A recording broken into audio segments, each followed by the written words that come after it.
कहना कर रहा हूँ।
जी अस्सलाम वालेकुम। वालेकुम अस्सलाम। अच्छा जी, बिस्मिल्लाह रहमान रहीम। अच्छा जी, आज का जो हमारा सेशन है वो सैप एस फॉर हाना के ऊपर है। ठीक है। तो जैसा कि आप लोग जानते हैं कि ये आज का हमारा ओरिएंटेशन सेशन है।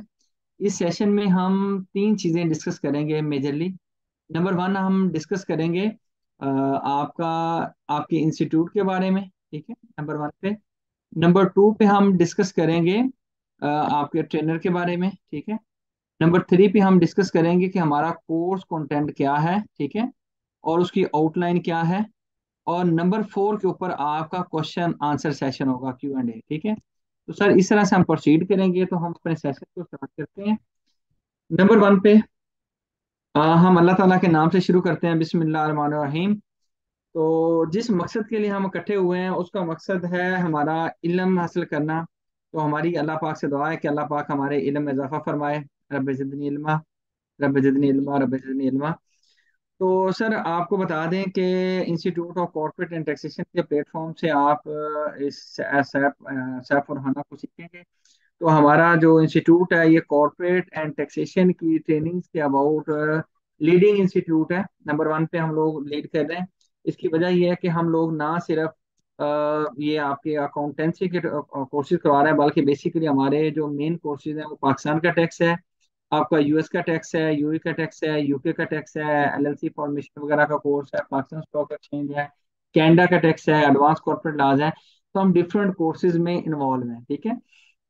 तो आप लोगों में से अगर कोई बंदा इंटरनेशनली ग्लोबली काम करना चाहता है, जैसे आप आज सैप के लिए ऐड है हमारे साथ, तो बाकी कोर्सेज भी आप चाहें तो वो लेके भी इंटरनेशनल मार्केट को एक्सप्लोर कर सकते हैं। अच्छा, हम लोग इस्लामाबाद, लाहौर, कराची में फिजिकली ऑपरेट करते हैं।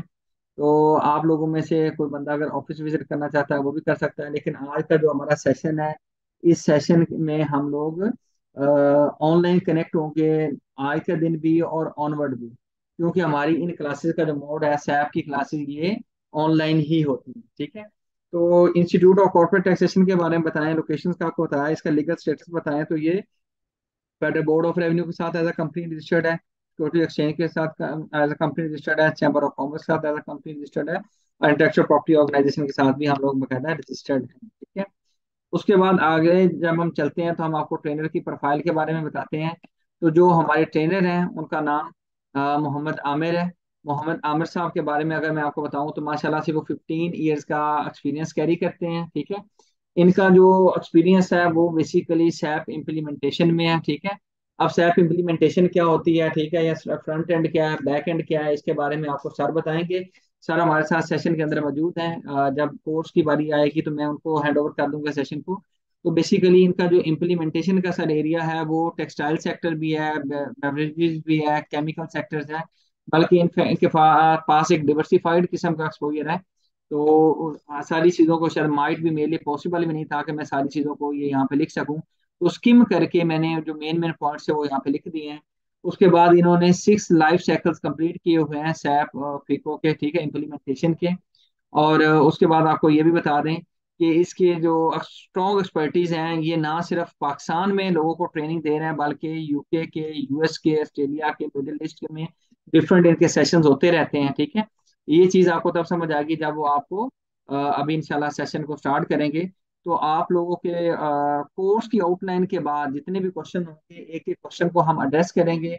अच्छा, क्वेश्चन करने का तरीकाकार भी आपको बता देता हूँ कि सारे लोग हैंड रेज करेंगे जिस जिस बंदे ने क्वेश्चन पूछना होगा।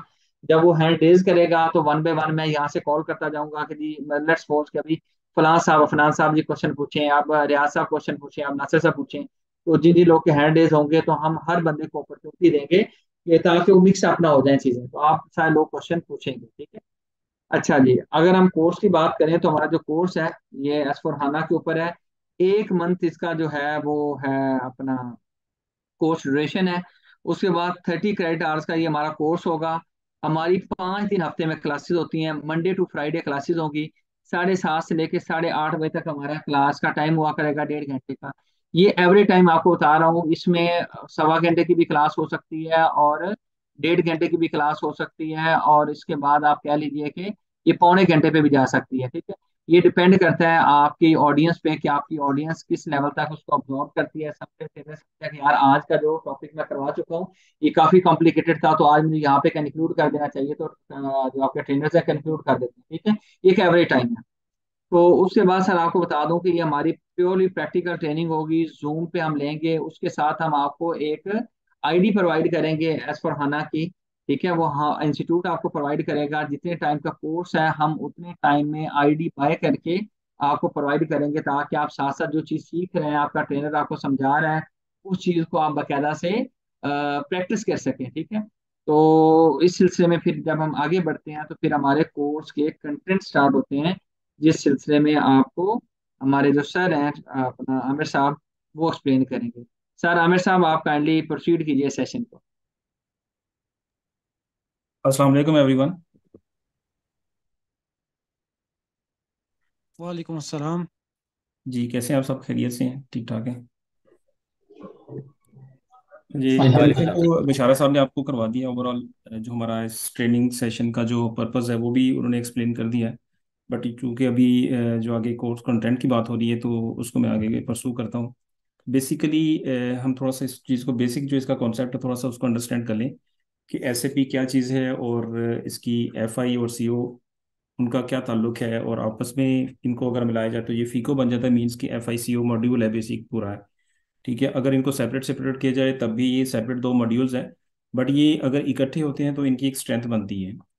तो उस पर हम बेसिक तो ये देखते हैं कि जैसे कि बहुत सारे सॉफ्टवेयर आप लोगों ने देखे होंगे, अकाउंटिंग के हैं, फाइनेंस के हैं, डिफरेंट ऑर्गेनाइजेशंस में चल रहे हैं, ठीक है, जिसमें फाइनेंशियल्स मेंटेन हो रहे होते हैं और बाकी मॉड्यूल्स भी मेंटेन हो रहे थे, लाइक सेल्स एंड डिस्ट्रीब्यूशन है, मटेरियल मैनेजमेंट है, और पीपी मींस जिसको हम प्रोडक्शन प्लानिंग कहते हैं। मल्टीपल जो है वो मॉड्यूल्स हैं, डिफरेंट ऑर्गेनाइजेशंस में डिफरेंट मॉड्यूल्स यूज़ कर रहे हैं, ठीक है। बट ये कि अभी एसएपी की जब बात करते हैं तो एसएपी एक ऐसा सॉफ्टवेयर है जो कि बहुत ज़्यादा इंटीग्रेटेड है, जिसके अंदर सारे मॉड्यूल्स की इंटीग्रेशन बहुत ज़्यादा है आपस में, ठीक है। उससे क्या होता है कि ये चीज़ों को ग्रिप करके चला जाता है, चीज़ें स्कैटर्ड डाउन नहीं होती, मतलब चीज़ों को कंट्रोल में रखा जाता है। तो इस हवाले से ये बहुत ज़्यादा इंटीग्रेटेड मॉड्यूल है। हम जो कि एफ आई की बात कर रहे हैं और इसके साथ सीओ की बात कर रहे हैं, तो एफ आई सी ओ पूरा एक मॉड्यूल बनता है। F I means financial accounting और सी ओ मीन कंट्रोलिंग, जिसको हम मैनेजमेंट अकाउंटिंग भी बोलते हैं। अब फाइनेंशियल अकाउंटिंग क्या है और मैनेजमेंट अकाउंटिंग क्या है, जैसे कि आप एफआई के लोग हैं, आप इस चीज़ को समझते हैं कि एफआई जो कि हम ऐसी रिपोर्टिंग जो कि एक्सटर्नल पर्पस के लिए हमने बनानी होती है, ठीक है, जिसमें हमारे बैलेंस शीट बन रहे होते हैं, प्रॉफिट एंड लॉस स्टेटमेंट बन रही होती है, और कुछ रिपोर्ट्स ऐसी रिक्वायर्ड होती हैं जो हमारी मैनेजमेंट को ज़रूरत होती है, मैनेजमेंट की रिक्वायरमेंट होती है, उसको हम मैनेजमेंट अकाउंटिंग कहते हैं। उसमें हमारा सीओ का मॉड्यूल, कंट्रोलिंग का मॉड्यूल आ जाता है। उसमें क्या होता है कि हमारी मैनेजमेंट की रिक्वायरमेंट होती है कि जी हमने अपनी कॉस्ट को कंट्रोल करना है, कॉस्ट को कवर करना है और अपनी रेवेन्यू को जनरेट करना है। ठीक है, इन चीज़ों को कंट्रोल करने के लिए वो जो रिपोर्टिंग उनको रिक्वायर्ड होती है उसको हम मैनेजमेंट अकाउंटिंग या इंटरनल रिपोर्टिंग कहते हैं। तो उसमें बेसिक हमारा स्टार्ट होता है फाइनेंस इंटरप्राइजेस से, जिसमें सबसे पहले हम कंपनी ऑर्गेनाइजेशन स्ट्रक्चर है, कंपनी की बात करते हैं या कंपनी कोड की बात करते हैं। बेसिक कंपनी और कंपनी कोड एक दूसरे से बड़े रिजेम्बलेंस वर्ड्स हैं, but there is a huge difference between these words. कि अगर एक कंपनी है और कंपनी कोड है, तो what is the difference between these two terms. Company जो आप समझ लें कि एक हमारी एक ऑर्गेनाइजेशन, एक ग्रुप है जो कि टॉप पे है, टॉप नॉड है। ठीक है, और वो एक पेरेंट कंपनी है, उसके आगे फिर दो कंपनी कोड्स हैं, तीन कंपनी कोड्स हैं, मल्टीपल हो सकते हैं, एक कंपनी कोड भी हो सकता है। ठीक है, एक कंपनी के अंडर एक कंपनी कोड भी हो सकता है, एक कंपनी के अंदर मल्टीपल कंपनी कोड्स भी हो सकते हैं। और कंपनी कोड्स जो है वो आपके लोकल भी हो सकते हैं, और आपकी ऐसा भी हो सकता है कि एक पेरेंट कंपनी के अंडर एक लोकल कंपनी कोड है, एक फॉरेन कंपनी कोड है। ठीक है, जो फॉरेन कंपनी कोड है उनकी उस कंट्री के अकॉर्डिंगली उनके जो रूल्स एंड रेगुलेशंस हैं उनके अकॉर्डिंगली उनके फाइनेंशियल्स मेंटेन होंगे। जो इधर के लोकल कंपनी उनके इधर के लोकल रूल्स के अकॉर्डिंगली फाइनेंशियल्स मेंटेन होंगे, बट दोनों के फाइनेंशियल्स को मर्ज करके हम एक कंपनी के अंदर देख सकते हैं। फिर ये होता है कि जब कंपनी और कंपनी कोड क्रिएट हो जाते हैं, डिफाइन हो जाते हैं, इसके बाद फिर इन दोनों को लिंक किया जाता है। ठीक है, फिर उसके बाद ये होता है कि हम जो भी चीज़ें कंपनी कोड लेवल पे डिफाइन कर रहे होते हैं वो हमारे ऑटोमेटिकली हमारी कंपनी के अंदर वो स्टोर हो रही होती है। मीन्स कि हमारे जो फाइनेंशियल्स बनेंगे, प्रॉफिट एंड लॉस जो बनेंगे और बैलेंस शीट जो मेंटेन होगी वो हमारी कंपनी कोड लेवल पे होगी, क्योंकि each and every document posting हमारी जो एफआई के अंदर होगी या सीओ के अंदर होगी, कंपनी कोड लेवल पे होगी। अब इसके बाद जब हम पोस्टिंग की बात करते हैं, एफआई के अंदर डॉक्यूमेंट पोस्टिंग की बात करते हैं, तो फिजिकल ईयर एक बेसिक चीज़ है कि फिजिकल ईयर वेरिएंट डिफाइन किया जाता है, फिजिकल ईयर डिफाइन किया जाता है। फिजिकल ईयर क्या है, जैसे आपने देखा होगा कि डिफरेंट कंट्रीज के अंदर डिफरेंट फिजिकल ईयर एक ड्यूरेशन होता है। मीन्स के जुलाई टू जून है, अप्रैल टू मार्च है, जैन टू दिसंबर है। ये डिफरेंट ऑर्गेनाइजेशन में डिफरेंट कंट्रीज के अंदर डिफरेंट जो है वो फिजिकल ईयर वेरिएंट या फिजिकल ईयर्स यूज किए जाते हैं। हम भी एसएपी के अंदर अपनी कंट्री के अकॉर्डिंगली एक फिजिकल ईयर वेरिएंट डिफाइन करेंगे, उसको अपनी कंपनी कोड के साथ लिंक करेंगे। अब बेसिकली हम जो जो काम भी करते जाएंगे उसको कंपनी कोड के साथ लिंक करते जाएंगे, मीन्स के कंपनी कोड के साथ असाइन करते जाएंगे। उससे ये होगा कि हम कंपनी कोड लेवल पे जो भी डॉक्यूमेंटेशन करेंगे वो उन रूल्स के अकॉर्डिंगली होगी जो कि हमने कंपनी कोड के साथ असाइन किए होंगे या मेंटेन किए होंगे। अब इसके बाद नेक्स्ट आ जाता है पोस्टिंग पीरियड वेरिएंट है। पोस्टिंग पीरियड वेरिएंट क्या होता है कि जैसे अभी हम बैठे हैं दिसंबर में, ठीक है, अगर जुलाई टू जून फिजिकल ईयर की बात की जाती है तो जुलाई के अकॉर्डिंगली जुलाई हमारा फर्स्ट सेप्ट होगा, अगस्त सेकंड मंथ होगा, सितंबर थर्ड एंड सो ऑन चलता रहेगा। ठीक है, और दिसंबर में हम बैठे तो this is the six period of this financial year. तो इस तरीके से ये पोस्टिंग पीरियड हम डिफाइन करते हैं, और किसी भी पोस्टिंग पीरियड को हम क्लोज या ओपन कर सकते हैं इन एसएपी एफआई। ठीक है, कि अगर हम हमारा कोई प्रीवियस पीरियड क्लोज हो गया है, मींस कि हमारा वो हमने उसको उसकी पोस्टिंग कंप्लीट हो गई है, हम उसको एफआई के अंदर उसको अपने सिस्टम के अंदर क्लोज कर सकते हैं। और इन केस की अगर ऑडिट के पॉइंट ऑफ व्यू से या फाइनेंशियल ऑडिट अकाउंट्स को फाइनलाइज करने के लिए हमें किसी प्रीवियस डेट पे जाके डॉक्यूमेंट पोस्टिंग करनी पड़ती है, तो हम उस स्पेसिफिक पर्टिकुलर पीरियड को ओपन भी कर सकते हैं और देन क्लोज कर सकते हैं। ये एफआई के अंदर है कि एक टाइम में आप जो है पूरा फिजिकल ईयर मीन्स के 12 मंथ भी आप ओपन कर सकते हो। फिर वो जब डिफाइन हो जाते हैं उसके बाद फिर हम उसको अपनी कंपनी कोड के साथ लिंक करते हैं, फिर पीरियड्स स्पेसिफिक पीरियड्स को ओपन या क्लोज किया जाता है। उसके बाद डॉक्यूमेंट टाइप आती है। डॉक्यूमेंट टाइप क्या है कि जब आपने देखा होगा कि डिफरेंट ऑर्गेनाइजेशंस में डॉक्यूमेंट पोस्टिंग हो रही होती है, लाइक जनरल डॉक्यूमेंट पोस्टिंग है, और इसके बाद कस्टमर की इन्वॉइसेस आ जाती है, कस्टमर पेमेंट्स आ जाती हैं जिसको हम कस्टमर रिसीट्स भी बोलते हैं, वेंडर की पेमेंट्स हैं, ये वेंडर की इन्वॉइसेस हैं। ये डिफरेंट टाइप्स के डॉक्यूमेंट्स हैं, और हर डॉक्यूमेंट की जो कैटेगरी है उसकी बेसिस के ऊपर एक डॉक्यूमेंट टाइप डिफाइन की है। एसएपी की एक स्टैंडर्ड डॉक्यूमेंट टाइप्स हैं, लाइक फॉर एग्जांपल अगर हम बात करते हैं वेंडर इनवॉइस की, तो वेंडर इनवॉइस के लिए 2 कैरेक्टर्स की डॉक्यूमेंट टाइप के आर की यूज की जाती है। ठीक है, और वेंडर पेमेंट के लिए के जी मीन के जेड। ठीक है, तो अब ये के क्या है, जी क्या है या आर क्या है। एसएपी के अंदर के जो है वो वेंडर के लिए, वेंडर को प्रेजेंट करने के लिए के का लेटर यूज किया जाता है, और कस्टमर के लिए डी का यूज किया जाता है। तो ये बेसिक जर्मन सॉफ्टवेयर है, तो उनकी लैंग्वेज के अकॉर्डिंगली इसको मेंटेन किया गया है। बट ये कि इजी टू अंडरस्टैंड है। ये चीज़ें सारी हमारी इंग्लिश लैंग्वेज के अंदर मेंटेन हो रही हैं, उनको समझने में, उनको अंडरस्टैंड करने में कोई प्रॉब्लम नहीं होगी। तो डॉक्यूमेंट टाइप हमारी होती है कि हर डॉक्यूमेंट टाइप के साथ एक यूनिक नंबर है जो साइन होती है। मीन्स के जब हम वेंडर इनवॉइस पोस्ट करेंगे तो उसको अगर डॉक्यूमेंट का नंबर साइन होगा 919 से स्टार्ट होगा। ठीक है, 19001, 19002 एंड सो ऑन। इसी तरीके से जब वेंडर की पेमेंट होगी तो उसको नंबर असाइन होगा 15 से स्टार्ट होगा, 15001, 15002 एंड सो ऑन। ठीक है। तो इससे क्या होगा कि किसी भी ऑर्गेनाइजेशन के अंदर आप आइडेंटिफाई कर सकते हो कि ये डॉक्यूमेंट के नंबर से देख के अंदाजा लगा सकते हो कि ये डॉक्यूमेंट आपका वेंडर इनवॉइस का है, वेंडर पेमेंट का, या customer invoice and so on. ठीक है। तो ये बेसिकली डॉक्यूमेंट टाइप इस तरीके से जो है वो वर्क करती है। इसकी बैकेंड पे जो डिफाइन किया जाता है, नंबर रेंज डिफाइन किया जाता है, उसकी बेसिस के ऊपर ये सारा कुछ हो रहा होता है।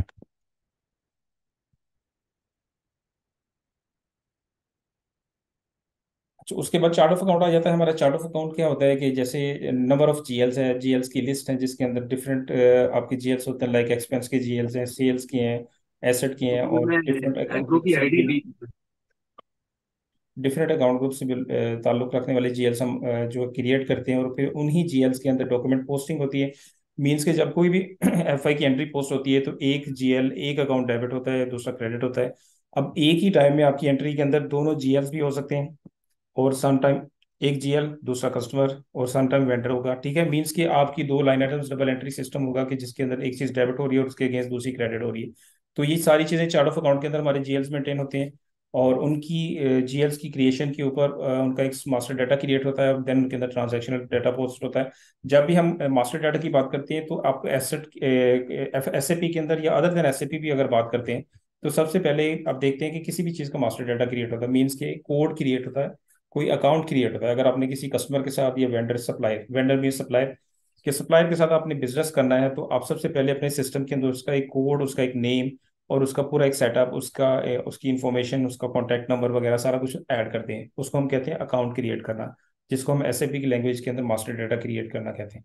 देन फिर उसके बाद उसके अंदर ट्रांजैक्शनल डाटा, मीन्स के उसके साथ उसकी इनवॉइसेस पोस्ट होती हैं, उसकी पेमेंट्स होती हैं एंड सो ऑन।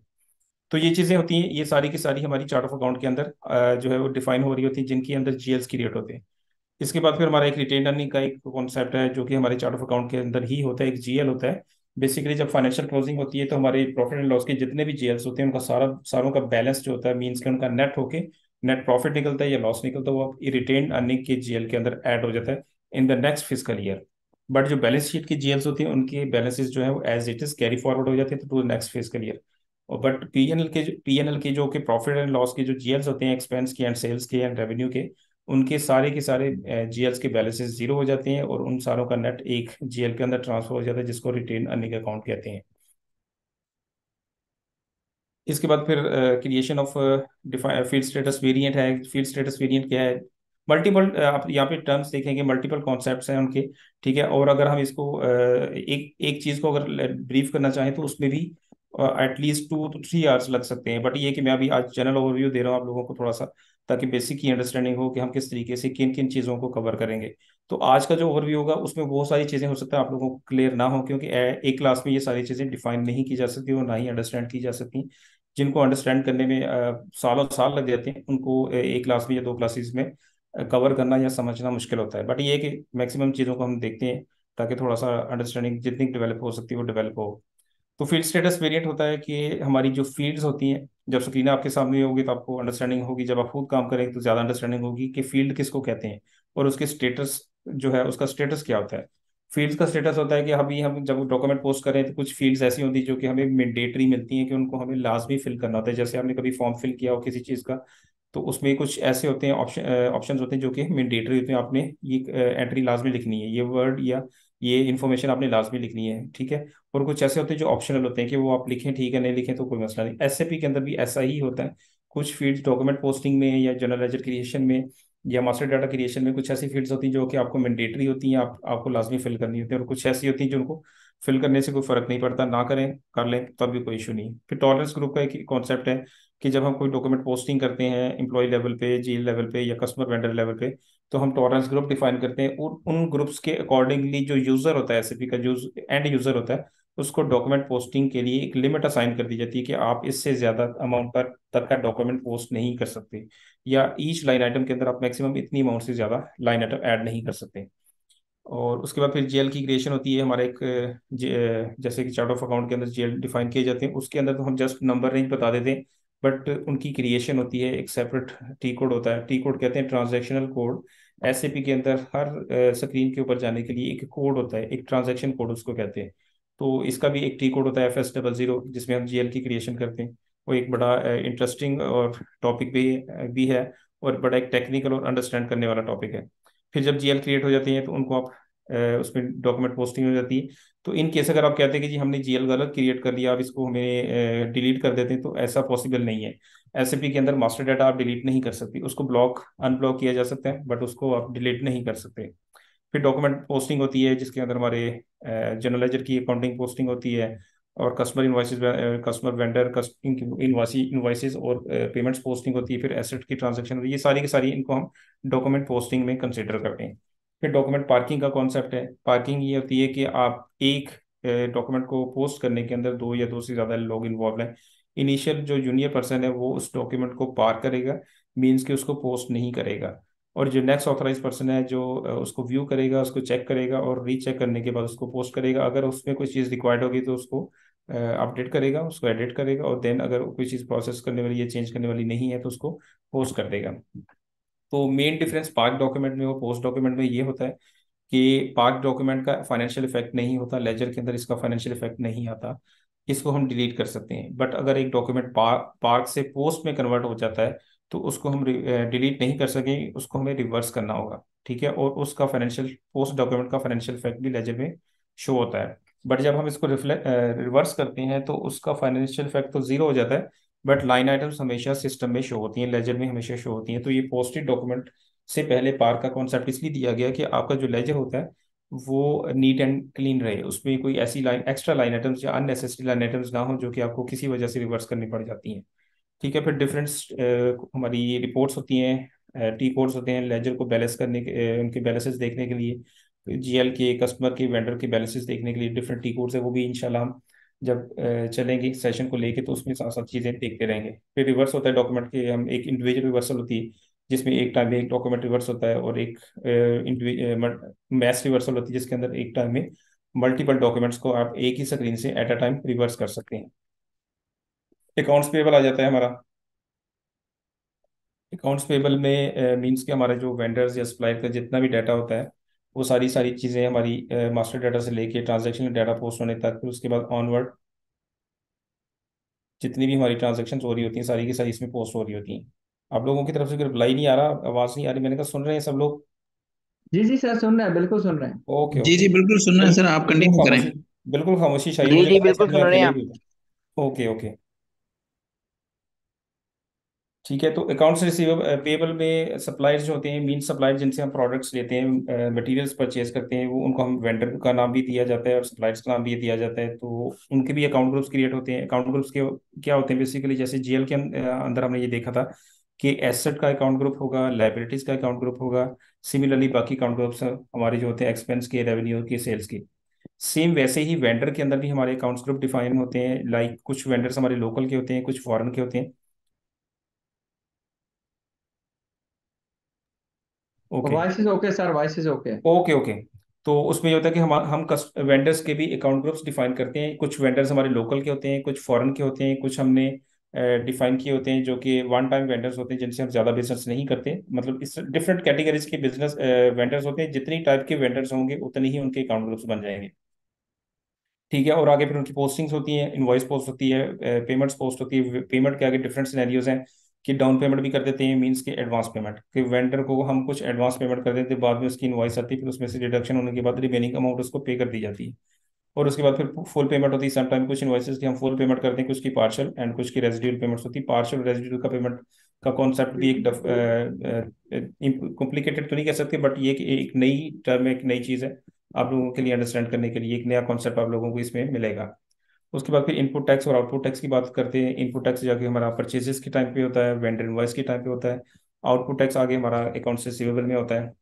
और फॉरेन करेंसी पोस्टिंग्स होती हैं। लाइक आपका जो वेंडर है वो फॉरेन का है, यूएस बेस है, यूके बेस कोई वेंडर है, आप उससे परचेसिंग कर रहे हैं, तो उसकी इनवॉइस तो आएगी यूएस डॉलर में, ठीक है। या उसकी जब आप इनवॉइस पोस्ट करेंगे और उसके बाद उसकी पेमेंट करेंगे तो दोनों डिफरेंट डेज में होंगी, सेम डे में नहीं होगा। तो डिफरेंट डेज में होने की वजह से फॉरेन करेंसी में रेट में डिफरेंस आ जाता है, जिसकी वजह तीन से शेर। उनकी फिर वेरिएशन की वजह से लॉस या गेन हमारा हमें बेयर करना पड़ता है। गेन भी हो सकता है, लॉस भी हो सकता है। मीन्स के फॉर एग्जांपल आज हमने एक इनवॉइस पोस्ट की है, 1 दिसंबर को एक इनवॉइस पोस्ट की, उस दिन डॉलर का रेट 280 था फॉर एग्जांपल। और जिस दिन पेमेंट हमने वेंडर को करनी थी उस दिन 290 हो जाता है। तो हमें जो 10 रुपीज़ के अकॉर्डिंगली जितने भी हमारे डॉलर होंगे उनसे मल्टीप्लाई करके जो हमारी वैल्यू बनेगी उतने का हमें लॉस होता है। अगर वो रेट कम हो जाता है तो at the time of payment हमें वो गेन में आ जाता है। वो उसकी कन्फिग्रेशन होती है कि हम उसके सेपरेट जीएल डिफाइन करते हैं गेन और लॉस के। तो उन रेलेवेंट जीएल्स के अंदर हमारी गेन या लॉस की जो अमाउंट होती है वो ट्रांसफर हो जाती है, पोस्ट हो जाती है। और गेन जो होता है वो हमारा रेवेन्यू में आ जाता है, और लॉस जो है हमारा वो एक्सपेंस जो है वो लॉस में चला जाता है। उसके बाद ऑटोमेटिक पेमेंट प्रोग्राम का एक बड़ा ज़बरदस्त कॉन्सेप्ट है जिसमें हम मल्टीपल लाइन आइटम्स को, मल्टीपल वेंडर्स को एक ही पी कोड के थ्रू एक ही टाइम में उनकी इन्वॉइसेस की पेमेंट कर सकते हो। ठीक है, तो उसमें उसकी पूरी कॉन्फ़िगरेशन होती है जो कि बैक एंड से होती है, और उसकी फिर आगे फ्रंट एंड पे जाके हम उसको एग्जीक्यूट करते हैं। तो इस तरह के बहुत सारे ऐसे एक्टिविटीज आएंगी जिसमें हम बैक एंड से भी कॉन्फ़िगरेशन करेंगे और फ्रंट एंड से भी करेंगे। बैक एंड बेसिकली क्या होता है जिसमें हम कॉन्फ़िगरेशन करते हैं। इस ट्रेनिंग का जो सबसे बड़ा बेनिफिट आप लोगों को होगा वो ये होगा, क्योंकि ज़्यादातर जो ट्रेनिंग सेशन चलते हैं या ट्रेनिंग इंस्टीट्यूट ट्रेनिंग करवाते हैं उनमें फ्रंट एंड की या एज एंड यूज़र की ट्रेनिंग करवाई जाती है। बट बैक एंड से कंसल्टेंसी लेवल या कंसल्टेंट लेवल की जो ट्रेनिंग है वो बहुत कम जगहों पे करवाई जाती है। तो इस सेशन के अंदर या इस इंस्टीट्यूट के ऊपर या इस प्लेटफॉर्म के ऊपर आपको बैकएंड से मींस के कंसल्टेंट लेवल की ट्रेनिंग भी कराई जाएगी और एंड यूजर ट्रेनिंग भी करवाई जाएगी। दोनों साइड से आपको बताया जाएगा कि बैकएंड से हम कॉन्फ़िगरेशन करते हैं तो उसका फ्रंट एंड पे किस किस जगह पे कैसे कैसे इफेक्ट आता है। तो उस चीज़ की अंडरस्टैंडिंग ज़्यादा होती है, बजाय इसके कि हम हमें कोई वैसे कह दे कि अगर यार ऐसे ऐसे करें तो इसका रिजल्ट ये आएगा, तो हम उसकी बात तो यकीन कर लेंगे बट हमें उसको नज़र कुछ नहीं आ रहा, हमने कुछ प्रैक्टिकली करके देखा नहीं, तो उसकी अंडरस्टैंडिंग इतनी नहीं हो सकती बनस्बत उस चीज़ के कि जिसको हमने खुद उसकी कन्फिग्रेशन की, उसकी सेटिंग की, देन उसकी फिर उसकी टेस्टिंग की, और टेस्टिंग के बाद फिर उसके रिजल्ट्स देखिए कि क्या वाकई वो रिजल्ट्स वैसे आ रहे हैं जैसे कि हमने पढ़ा था, जैसे हमने सुना था। तो फिर ज़्यादा अंडरस्टैंडिंग होती है और उस चीज़ को आप इंजॉय भी करते हैं। तो सेम सिनेरियो हमारा कस्टमर के लिए आता है, जैसे अकाउंट्स पेबल है ऐसे ही अकाउंट्स रिसीवेबल है, कि उसमें भी हम अकाउंट्स ग्रुप डिफाइन करते हैं कि हमारा लोकल का कस्टमर है या फॉरेन का है। सिमिलरली फिर उनकी डिफरेंट नंबर रेंजेस होती हैं। मीन्स के लोकल के कस्टमर जो है वो अगर फॉर एग्जांपल 2 के नंबर से स्टार्ट हो रहे हैं, 2 के कोड से स्टार्ट हो रहे हैं, और फॉरेन के जो है वो 3 से हो रहे हैं। इस तरीके से आप नंबर रेंजेस डिफाइन करते हैं। फिर उनकी आगे टॉरस ग्रुप डिफाइन करते हैं, कस्टमर और वेंडर की लाइन आइटम्स के अंदर मैक्सिमम कितनी अमाउंट आप पोस्ट कर सकते हैं, एक यूजर कितना पोस्ट कर सकता है। फिर सिमिलरली वेंडर की तरह कस्टमर में भी इनवॉइस पोस्ट होती है, पेमेंट होती है, उसमें भी डाउन पेमेंट होती है कि कस्टमर से हम डाउन पेमेंट ले लेते हैं जो कि हमारे लिए लाइबिलिटी होती है। वेंडर का जो एडवांस पेमेंट जो हमने उसको की होती है वो हमारा एसेट होता है, क्योंकि हमने उसको पे कर चुके होते हैं बट उसके अगेंस्ट हमने स्टॉक नहीं लिया होता। लेकिन कस्टमर की केस में ये कि हमारा कोई कस्टमर है जिसको हमने कुछ सेल करना है, उससे हमने एडवांस पेमेंट ले ली है बट अभी तक उसको हमने कुछ दिया नहीं है, तो वो पेमेंट हमारे लिए, डाउन पेमेंट हमारे लिए एक लाइबिलिटी होती है। तो ये डिफरेंट डिफरेंट कॉन्सेप्ट्स हैं। इसमें कस्टमर के टाइम पे, कस्टमर सेल इनवॉइस के टाइम पे हम आउटपुट टैक्स को इन्वॉल्व करते हैं। उसकी कैलकुलेशन होती है डिफरेंट परसेंटेजेस की बेस के ऊपर होती है। अब इसमें भी आप देखेंगे कि हम बैक एंड से कन्फिग्रेशन करेंगे, टैक्स कोड डिफाइन करेंगे, और हर टैक्स, मल्टीपल टैक्स कोड होते हैं, हर टैक्स कोड को एक परसेंटेज असाइन कर देंगे, और उस परसेंटेज की बेसिस के ऊपर फिर फ्रंट एंड से आगे देखेंगे उसकी इनवॉइस पोस्ट करेंगे, और फिर देखेंगे हमने 15% इसकी नंबर इसको असाइन की थी इसकी टैक्स रेशियो, तो 15 के अकॉर्डिंगली आगे सिस्टम ने कैलकुलेट की। तो ये बड़ा इंटरेस्टिंग सा जो है वो सीन बन जाता है जब आप इसको प्रैक्टिकली कर रहे होते हैं। इसमें भी फॉरेन करेंसी की वैल्यूएशन आ जाती है जिसमें हम कस्टमर के साथ फॉरेन, लाइक हमारा कस्टमर है फॉरेन का है, तो उसके साथ हम बिजनेस डीलिंग कर रहे होते हैं। फिर रीसेट का एक कॉन्सेप्ट है, डॉक्यूमेंट रीसेट करते हैं हम। कुछ डॉक्यूमेंट डिलीट हो जाते हैं, कुछ रिवर्स हो जाते हैं, कुछ रीसेट होते हैं। प्रैक्टिकली अब जब देखेंगे तो इनके डिफरेंसेस ज़्यादा क्लियर होंगे। ठीक है, जो डिलीट होता है वो लाइन आइटम बिल्कुल डिसअपियर हो जाती है, जो रिवर्सल होता है वो इफेक्ट को निल कर देता है, बट दोनों लाइन आइटम शो होती है। पहले जो डेबिट हो रहा था वो अब क्रेडिट हो जाएगा, जो पहले क्रेडिट हो रहा था वो डेबिट हो जाएगा, बट दोनों लाइन आइटम्स लेजर में रिफ्लेक्ट होती हैं। रीसेट में भी डॉक्यूमेंट की लाइन आइटम्स तो शो होती हैं, बट रीसेट होता है वो डॉक्यूमेंट जो कि क्लियर हो चुका हो। अब क्लियर डॉक्यूमेंट क्या है, ये एक डिफरेंट कॉन्सेप्ट है कि इनवॉइस की जब पेमेंट करते हैं तो विद रेफरेंस टू इनवॉइस करते हैं या without without reference to invoice करते हैं। जब विद रेफरेंस टू इनवॉइस की जाती है तो वो एक रेफरेंस क्रिएट हो जाता है दोनों का, तो एक दूसरे के साथ लिंक क्रिएट हो जाता है इनवॉइस का और पेमेंट डॉक्यूमेंट का। तो उसको हम रिवर्स नहीं कर सकते क्योंकि दोनों का लिंक क्रिएट हो चुका है।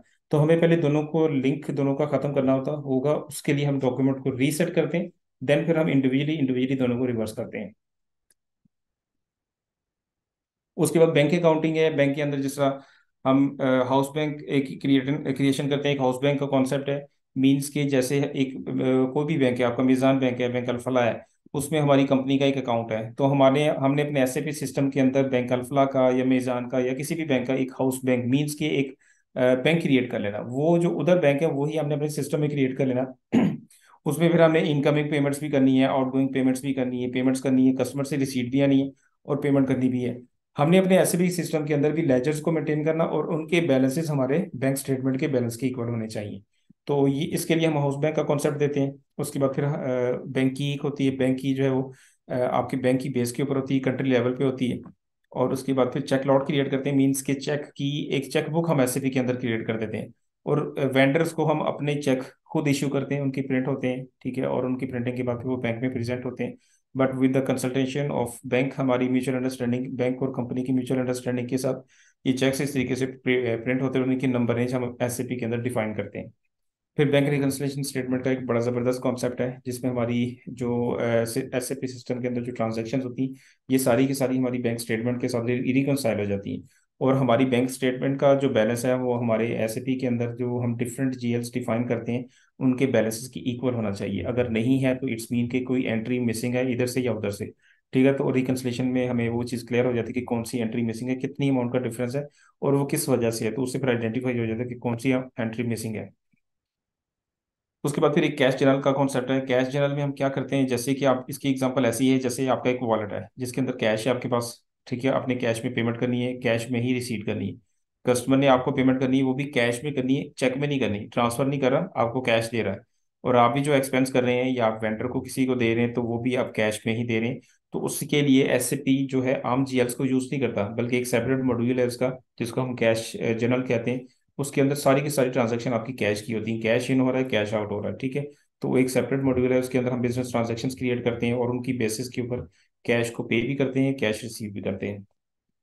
फिर आगे चेक मैनेजमेंट है, इसके अंदर भी वही चीज़ है कि चेक की लॉट क्रिएट करने के बाद फिर हम वेंडर को पेमेंट करते हैं चेक के थ्रू। और चेक इन केस हमारा इसमें भी ऐसा होता है कि बैंक पेमेंट जो डॉक्यूमेंट होता है हमारा, उसके साथ हम चेक को साइन कर देते हैं, चेक को उसके साथ लिंक कर देते हैं। हर पेमेंट डॉक्यूमेंट का एक यूनिक चेक असाइन कर दी। ऐसा नहीं होगा कि एक चेक हमने डॉक्यूमेंट नंबर 1 को भी असाइन कर दिया, डॉक्यूमेंट नंबर 2 को भी असाइन कर दिया। अगर ऐसा सिनेरियो होगा तो सिस्टम हमें इंटीमेट करेगा, सिस्टम हमें वार्निंग मैसेज देगा कि ये चेक ऑलरेडी यूज है, आप इसको यूज नहीं कर सकते, ठीक है। तो इस तरह की चीज़ें हम जब कॉन्फ़िगर करते हैं तो उसमें सिस्टम ऑटोमेटिकली सारी चीज़ें जो है वो डिफाइन करने के बाद हमें उसके रिजल्ट्स दे रहा होता है। फिर हम कुछ ऐसे समटाइम ऐसा सिनेरियो बनता है कि आपको डॉक्यूमेंट भी रिवर्स करना पड़ता है, चेक भी डिलीट करना पड़ता है। तो उसके लिए हम चेक को डिलीट करते हैं, रिवर्स करते हैं। दो डिफरेंट डिफरेंट कॉन्सेप्ट्स हैं। एक वो होता है कि जिसमें हम चेक को रीयूज कर सकते हैं, एक जिसमें हम चेक को रीयूज नहीं कर सकते, वो हमारे लिए डिलीट हो जाता है, रिवर्स हो जाता है। ठीक है, तो उसमें कैंसिल हो जाता है वो हम जो जब चेक को जब रिवर्स करते हैं, डिलीट करते हैं, तो हमें उसकी कोई रीज़न देनी पड़ती है। वो सिस्टम के अंदर हम डिफरेंट रीजंस डिफाइन होती हैं कि चेक जो है वो स्टील हो गया, मतलब चोरी हो गया, या चेक फट गया, या चेक जो है मिस प्रिंट हो गया, या क्या रीजन, और डिफरेंट रीजंस की बेस के ऊपर सिस्टम आपका जो है वो चेक रिवर्स करता है। उसके बाद फिर एसेट मैनेजमेंट है। एसेट अकाउंटिंग के अंदर जैसे कि फिक्स एसेट्स होते हैं डिफरेंट टाइप्स के, लाइक ऑफिस फर्नीचर है, ऑफिस इक्विपमेंट है, लैंड है, बिल्डिंग है, ठीक है, व्हीकल्स हैं। ये डिफरेंट एसेट्स हैं जो कि जिनको हम फिक्स एसेट कहते हैं। एसएपी के अंदर एक सेपरेट मॉड्यूल इसके लिए डिफाइन किया गया है, जिसके अंदर हम चार्ट ऑफ डेप्रिसिएशन डिफाइन करते हैं। मीन्स के चार्ट ऑफ डेप्रिसिएशन ऐसे ही है जैसे chart of account, but in दोनों टर्म्स मिलती जुलती हैं लेकिन इनके कॉन्सेप्ट टोटली डिफरेंट है। चार्ट ऑफ डेप्रिसिएशन में क्या होता है कि हम एक चार्ट हमारे पास एक आ जाता है जिसके अकॉर्डिंग डेप्रिसिएशन चार्ज होती है on fix assets. Fix asset means कि आपकी व्हीकल की डेप्रिसिएशन और परसेंटेज पे होगी, आपकी ऑफिस फर्नीचर की और पे होगी, ऑफिस इक्विपमेंट की और पे होगी, गुडविल जो कि आपकी जो होती है उसकी और तरीके से डेप्रिसिएशन होती है। तो अमोर्टाइजेशन उसको हम कहते हैं। तो ये डिफरेंट डिफरेंट कॉन्सेप्ट्स हैं, बट ये कि सारे के सारे फिक्स एसेट्स के ऊपर होते हैं। हम एसेट क्लास क्रिएट करते हैं, फिर उसको एक नंबर रेंज असाइन करते हैं, यूनिक नंबर रेंज। फिर उस एसेट क्लास, लाइक आपकी फर्नीचर की एसेट क्लास हमने बना ली। अब एसेट फर्नीचर की जो एसेट्स होंगे उनको फॉर एग्जांपल हमने नंबर रेंज असाइन कर दी 5 की, कि 5 के जितने भी एसेट्स होंगे वो सारे फर्नीचर के होंगे, ठीक है। ऑफिस इक्विपमेंट की है उसको हमने 4 की नंबर रेंज असाइन कर दी। अब 4 का नंबर हम जब देखेंगे तो हमें फौरन में हमारे माइंड में आएगा कि 4 का जो एसेट है वो ऑफिस इक्विपमेंट का है या आईटी इक्विपमेंट का है, ठीक है। तो वो एक यूनिक नंबर रेंज एक एसेट क्लास की बेस के ऊपर, लाइक आपकी बिल्डिंग की एक एसेट क्लास है, लैंड की एक एसेट क्लास है, सेपरेट सेपरेट एसेट क्लासेस है। ऑफिस फर्नीचर की, ऑफिस इक्विपमेंट की, ठीक है, और आईटी इक्विपमेंट की या व्हीकल्स की डिफरेंट डिफरेंट एसेट क्लासेस बन जाती हैं और उनकी नंबर रेंजेस बन जाती है और उनकी डिफरेंट परसेंटेजेस होती हैं, उनकी बेसिस के ऊपर डेप्रिसिएशन चार्ज होती है। और उसके बाद फिर हमारा सीओ का मॉड्यूल स्टार्ट हो जाता है, एसएपी कंट्रोलिंग इसको कहते हैं। इसमें सबसे टॉप पे जिस हमने एफआई के अंदर कंपनी कोड या कंपनी की क्रिएशन की थी, यहाँ पे हम सबसे पहले कंट्रोलिंग एरिया को डिफाइन करते हैं। कंट्रोलिंग और इस सीओ के अंदर फिर जो कुछ भी करते हैं हम सारा कुछ कंट्रोलिंग एरिया के अंडर रहते हुए करते हैं। इसमें भी हम नंबर रेंज असाइन करते हैं और इसके अंदर कंपनी कोड को असाइन कर दिया जाता है। मीन्स के कंट्रोलिंग एरिया को और कंपनी कोड को लिंक, जब हम इसको लिंक कर देते हैं तो फिर आप समझ लें कि हमारा एस एफ आई और सीओ का लिंक यहीं से स्टार्ट हो जाता है। फिर हम जो भी एक्टिविटी करेंगे वो सीओ के अंदर हमारी इंटीग्रेट होगी। बट ये कि आगे उसके कुछ स्टेप्स होते हैं जिसमें हमें चीज़ों को एक्टिवेट करना पड़ता है, लाइक कॉस्ट सेंटर हिरार्की है, प्रॉफिट सेंटर है, इंटरनल ऑर्डर है, डिफरेंट चीज़ों को हमें एक्टिवेट करना पड़ता है। और उनके एक्टिवेट करने के बाद फिर हमारा एफआई का और सीओ का जो हम काम एफआई में करेंगे वही सीओ में जाएगा। ठीक है, मीन्स के हम जो एफआई के अंदर डॉक्यूमेंट पोस्ट कर रहे हैं एक्सपेंस का या रेवेन्यू का, वही इफेक्ट हमारा सीओ में जा रहा है। अब सीओ के अंदर हमने एसेट्स को नहीं लेके जाना, सीओ के अंदर हमने किसी लाइबिलिटी को नहीं लेके जाना, सीओ के अंदर हमने सिर्फ एक्सपेंस को लेके जाना और रेवेन्यू को लेके जाना, क्योंकि हमने तो अपनी कॉस्ट को देखना, रेवेन्यू एंड कॉस्ट को। तो वो हमारे रेवेन्यू, सेल्स और एक्सपेंस की जीएल के थ्रू जाएगा। तो उसके लिए हमारे कुछ ऐसे कॉन्सेप्ट्स हैं जिसमें हमने जब जीएल क्रिएट करते हैं तो उसको हम कॉस्ट एलिमेंट बना लेते हैं। कॉस्ट एलिमेंट ऐसे ही है जैसे एफआई के अंदर जिसको हम जीएल कह रहे हैं, मतलब जनरल लेजर कह रहे हैं, सीओ के अंदर उसको कॉस्ट एलिमेंट कहा जाता है। तो जो हम एफआई के अंदर डॉक्यूमेंट पोस्ट करेंगे किसी भी जीएल के अंदर, वही डॉक्यूमेंट आपका सीओ के अंदर पोस्ट हो रहा होगा रियल टाइम। बट एक्चुअली में आप नहीं वहां पे पोस्ट करें सीओ में, आप एफआई में पोस्ट करें, बट उसका इफेक्ट सीओ में जा रहा है। ठीक है, तो उस सीओ के अंदर जो इफेक्ट जा रहा है वहां पे आपकी लाइन आइटम्स मेंटेन हो रही है, आपकी लेजर मेंटेन हो रही है, रिपोर्टिंग बन रही है। तो उस रिपोर्टिंग की बेस के ऊपर आपकी मैनेजमेंट अकाउंटिंग जो है वो मेंटेन हो रही होती है। तो उसके अंदर कॉस्ट सेंटर अकाउंटिंग का एक कॉन्सेप्ट है कि जब हम एफआई का डॉक्यूमेंट पोस्ट करें उसमें हम कॉस्ट सेंटर मेंटेन करते हैं। कॉस्ट सेंटर कैसे की एग्जांपल कैसे है, जैसे आपकी कंपनी के अंदर डिफरेंट डिपार्टमेंट्स हैं, आपने लाइक एडमिट का डिपार्टमेंट है, मार्केटिंग है और फाइनेंस है, ठीक है, ये एचआर है, डिफरेंट डिपार्टमेंट्स है। तो आपने सारे डिपार्टमेंट्स का एक ही कॉस्ट सेंटर बना दिया। आप सैलरी पे कर रहे हो, पूरी कंपनी के अंदर 500 एम्प्लॉयज़ हैं या 1000 एम्प्लॉयज़ हैं, आप उसमें हर डिपार्टमेंट के 200 एम्प्लॉयज़ हैं। तो आप सैलरी जो है वो पे कर रहे हैं, सैलरी की जीएल के अंदर हिट हो रही है अमाउंट। बट ये कि आगे कैसे सेग्रीगेट कर सकते हैं कि कौन से डिपार्टमेंट की एम्प्लॉय की, वो कॉस्ट सेंटर की बेस के ऊपर कर सकते हैं कि एंट्री जीएल आपका सैलरी का यूज होगा बट आगे कॉस्ट सेंटर फाइनेंस का यूज होगा, जीएल आपका सैलरी का यूज होगा बट आगे कॉस्ट सेंटर एचआर का यूज होगा। ठीक है, सिमिलरली प्रोडक्शन का यूज होगा। तो उससे फिर हम प्रोडक्शन कॉस्ट सेंटर की रिपोर्ट एक हमारी होती है, उससे फिर हम ये निकाल सकते हैं कि किस किस डिपार्टमेंट में इस दफा सैलरी की कॉस्ट कितनी कितनी आई, या फ्यूल की कॉस्ट कितनी आई, या अदर एक्सपेंसेस की कॉस्ट, या ऑफिस एक्सपेंस की कॉस्ट कितनी कितनी आई, किस किस डिपार्टमेंट में। उससे फिर हम चीज़ों को कंट्रोल करते हैं कि जी इस डिपार्टमेंट में इस दफा बहुत एक्सपेंस हुआ है, इस डिपार्टमेंट में इस दफा जो है ऑफिस एक्सपेंस बहुत हुआ है या फ्यूल का एक्सपेंस बहुत हो, तो इसको कंट्रोल करना चाहिए। तो ये इस इन चीज़ों को देखते हुए फिर चीज़ों को, कॉस्ट को हम अपनी कंट्रोल करते हैं। तो ये सारी चीज़ें हमारी कॉस्ट सेंटर के अकॉर्डिंगली, कॉस्ट सेंटर के मॉड्यूल के अंदर रहते हुए होती हैं।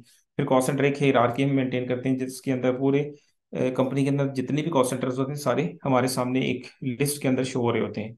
फिर कॉस्ट एलिमेंट जो कि मैंने पहले भी बताया कि एफआई के अंदर जो जीएल होता है, सीओ के अंदर वही कॉस्ट एलिमेंट होता है।